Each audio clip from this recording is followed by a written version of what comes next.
Bonjour à tous. Chimamanda Ngozi Adichie. C'est l'écrivaine dont je vais vous parler aujourd'hui. C'est une star montante des lettres anglo-saxonnes. Elle est née au Nigeria et elle a fait la majorité de ses études, de ses brillantes études aux États-Unis, où elle a commencé à écrire et à remporter, à rafler tous les prix littéraires les plus prestigieux du moment. Et donc cette écrivaine qui aujourd'hui a moins de 40 ans commence à se faire vraiment une place très forte dans le monde des lettres anglo-saxonnes, mais le monde des lettres en général. Et donc je vais vous parler d'elle pour un roman qui est son dernier roman, qui s'appelle Americana. Sachant qu'avant celui-là, j'en avais lu un autre très beau qui parle de la guerre du Biafra telle que l'ont vécu sa famille. Et elle en parle comme quelque chose qui est quand même maintenant un lointain conflit pour nous, occidentaux. Moi, je me souviens avoir entendu parler de ça quand j'étais toute petite. Et elle, bien sûr, elle en parle de l'autre côté, du côté de ceux qui l'ont vécu. Mais, enfin bref. Aujourd'hui, c'est plutôt d'Americana que je vais vous parler parce que c'est son dernier roman. Et alors, je vous avoue que j'ai un petit peu hésité avant de vous en parler. Je l'ai lu il y a quelques mois déjà. Mais elle a tellement de succès que je me suis dit que j'avais pas besoin de rajouter ma petite voix sur le concert de louanges qui entoure ce roman. D'autant plus que Chimamanda Ngozi Adichie est invitée partout et a fait notamment une brillante conférence TED sur le féminisme, dont un morceau a été samplé par Beyoncé dans une de ses chansons, ce qui a encore décuplé la renommée de cette jeune écrivaine. Donc voilà, donc elle est couverte de succès, mais c'est quand même intéressant d'en parler. Elle était à Paris il y a quelques mois aussi à la Maison de la Poésie, dans un entretien qu'elle faisait avec Marie Darrieussecq qui était très intéressant. Et là, dans Americana, elle parle de la trajectoire d'une jeune Nigériane issue de la bourgeoisie assez aisée du pays qui part faire ses études aux États-Unis. Et donc c'est intéressant parce que c'est la trajectoire donc d'une migrante. On entend beaucoup parler des migrants aujourd'hui, mais les migrants nouvelle génération entre guillemets, c'est-à-dire pas ceux qui partent de leur pays parce qu'ils sont dans la pauvreté la plus terrible, mais ceux qui partent parce qu'ils sont éduqués et qu'ils ont envie, comme n'importe qui, de s'accomplir et de se faire une place au soleil en fonction de leur potentialité. Et donc cette jeune fille qui s'appelle Ifemelu, j'adore ce prénom, je trouve ça très joli.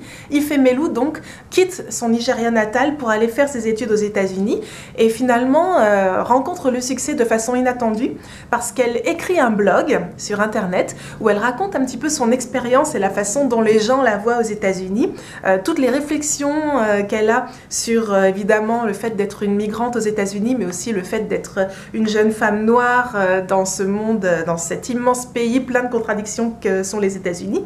Elle parle aussi des cheveux, un sujet très important pour toutes les femmes noires ou métisses, hein, j'en sais quelque chose, et elle en parle d'une façon qui est complètement universelle, donc c'est très intéressant. Et en parallèle, il y a la trajectoire de son amour, qui est un jeune homme qui lui aussi est très brillant et qui part tenter sa chance en Angleterre. Donc on a ces deux trajectoires parallèles qui sont communes au départ au Nigeria, qui divergent ensuite et qui vont se recroiser à un moment du roman. Alors j'ai eu des doutes aussi avant de vous présenter ce roman parce que je me suis dit c'est vraiment haletant, moi j'ai lu ça d'une traite, mais est-ce que c'est pas un roman un peu fabriqué pour plaire aux lecteurs américains et plus généralement occidentaux? Est-ce que c'est vraiment un roman qui est honnête dans ce qu'écrit cette écrivaine nigériane? Et puis finalement, la réflexion, je me dis qu'il ne faut pas lui faire ce procès et commencer à dire c'est pas assez nigérian, c'est pas assez africain ou je ne sais pas quoi. C'est vraiment très bien rédigé, très bien structuré, c'est magnifique, c'est haletant.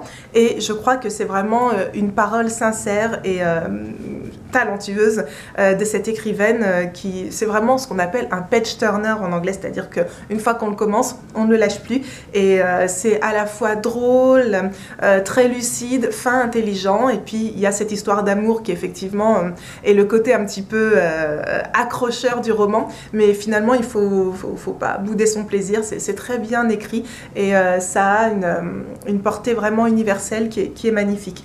Et alors je vous en parle aussi parce qu'il y a quelques temps, je vous avais parlé d'une autre écrivaine du Zimbabwe qui s'appelle Noviolet Bulawayo et qui évoque aussi un petit peu de façon plus âpre sans doute parce que son pays est encore plus en difficulté que le Nigeria.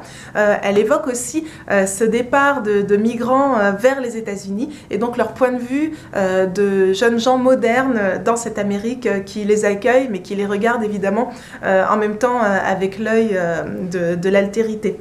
Et donc voilà, c'est un petit peu deux jeunes femmes, deux jeunes écrivaines très prometteuses, très talentueuses, qui ont d'ailleurs déjà complètement rempli les promesses qu'on pouvait mettre en elles, qui écrivent sur des thèmes un peu voisins, un peu parallèles, sauf que peut-être Americana a un côté un petit peu plus glamour, mais c'est pas péjoratif quand je dis ça, hein, c'est vraiment attractif et donc nous parle vraiment de façon encore plus directe que le très beau roman de Noviolet Bulawayo qui s'appelle Il nous faut de nouveaux noms.